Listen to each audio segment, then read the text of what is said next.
There are two main reasons why heating may not always make food safe. Now, the first reason are so-called heat-stable toxins. Toxins are poisonous substances that were formed by bacteria.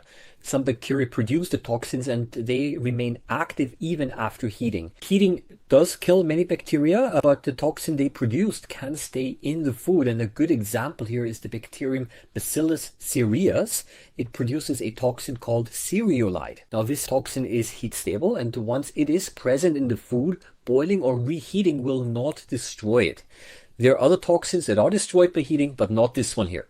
The bacteria, they, of course, may be dead, but the toxin can still cause illness when the food is eaten. This is a very common food poisoning is called the fried rice syndrome.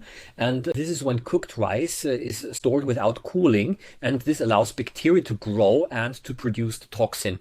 Reheating the rice later does not make it safe.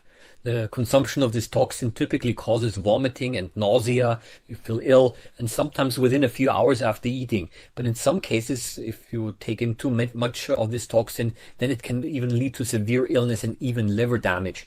Well, I did make a separate video explaining the fried rice syndrome in more detail. But let me give you another example. At the beginning of 2026, January, February, baby formula products, baby food, were pulled from the shelves in parts of Europe because they found elevated levels of cereulide in the baby food.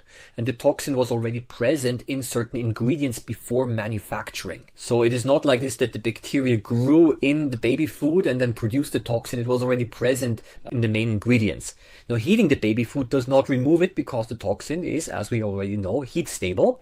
And for infants, even small concentrations of this toxin can be quite dangerous.